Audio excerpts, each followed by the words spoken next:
Sunlight is not only good for your physical health, but it's indispensable for your mental health as well. Hello, I'm Dr. Duncan, Dr. D, and today we're going to start with the first topic on our series, 7 Natural Remedies. The topic for today, sunlight. The sun, or mighty star. Without it, life on Earth would be impossible, but just a little too much and it could kill the planet in an instant.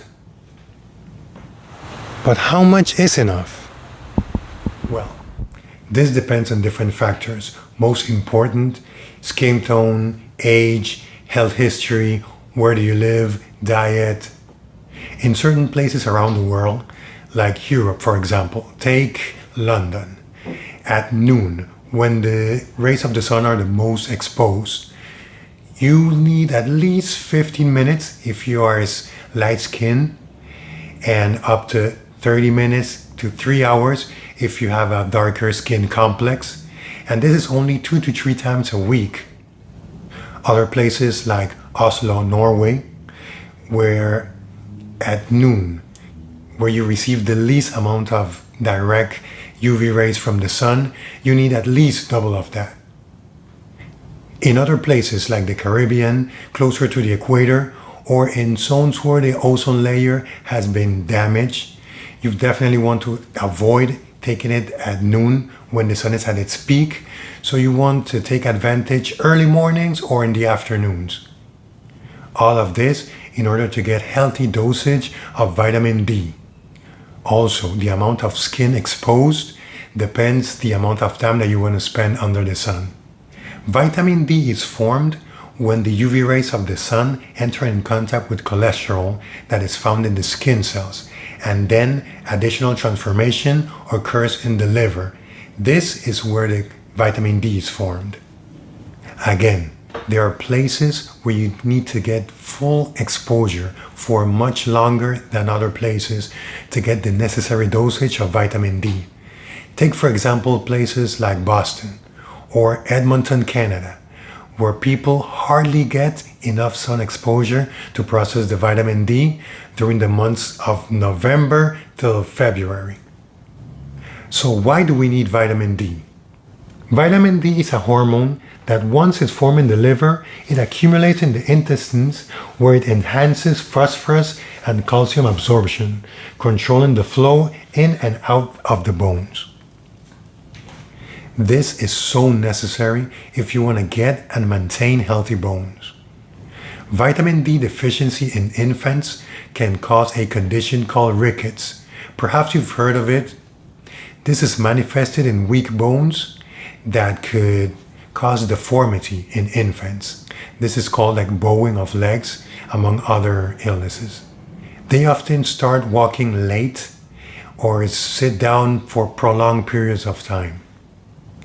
In adults, this could cause osteomalacia. They manifest common aches and pains, and fractures are common.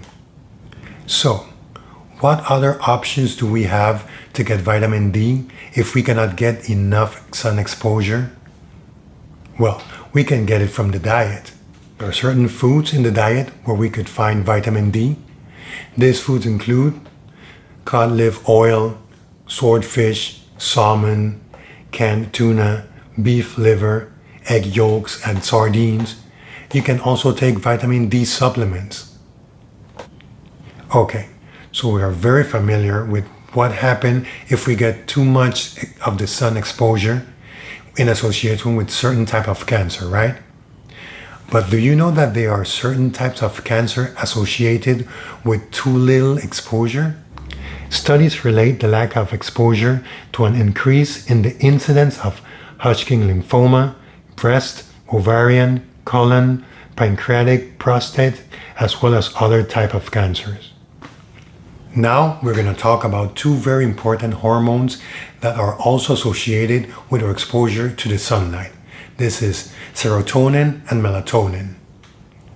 We are diurnal creatures. What does this mean? It means that we are designed, we are built to be outside when the sun is out shining and sleeping at night. This interaction affects the production of very important hormones. Serotonin is normally produced during the day. It's thought that exposure to sunlight increases the brain release of this hormone. This hormone is associated with boosting positive mood and a calm yet focused mental outlook. On the other hand, low levels of serotonin are associated with a higher risk of major depression and SAD syndrome. SAD being seasonal affective disorder. Other very important functions of serotonin includes bowel movement. It helps control your bowel movement and functions like assimilation and absorption. It helps with the particle transport and fluid discharge in the gastrointestinal tract. All this to the point where it's found that lower or higher levels of serotonin are associated with the irritable bowel syndrome, with constipation or diarrhea, depending on if it's too high or too low. Another important function of serotonin includes blood clotting. The platelets are the cells in our blood that prevent us from bleeding out when we get cut. These platelets store serotonin inside, and when they need to repair a tissue, what they do, they release the serotonin, and this helps to regenerate. Serotonin also plays a very important role during sex. Low levels of serotonin could cause premature ejaculation. Serotonin also plays a very important role in sleeping and waking up. Your ability to stay awake is controlled by neurotransmitters, including serotonin. While you sleep, this chemical is involved in switching between REM, which stands for rapid eye movement, and non-REM sleep. We will discuss this in more details in our episode regarding sleep. But talking about sleep, we need to briefly discuss what this hormone transforms into, which is melatonin. Melatonin is produced during the dark hours and stops upon optic exposure to daylight. This hormone is produced from serotonin, and as its predecessor, it has very important function as well. It has an important role in fighting infection, inflammation, cancer, and immunity. When people are exposed to sunlight in the morning, the nocturnal melatonin production occurs sooner and they enter into sleep more easily at night. The melatonin rhythm phase advancements caused by exposure to bright morning light has been effective against insomnia, premenstrual syndrome, and seasonal affective disorder. So again, what do we say? Knowledge is power. And this is power time. So, what have we learned today? Sun is not all that bad, huh?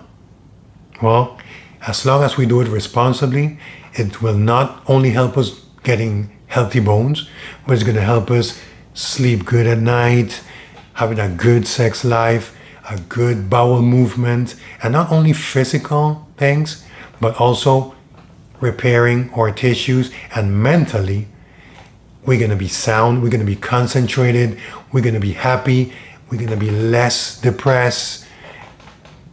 So many benefits of the sun. Actually, it's a very nice afternoon. I think I'm going to go for a walk. But before I go, I want to remind you, click right away to our next topic on this series, which is about sleep and fresh air. 2 for 1. So click right here. Until next time.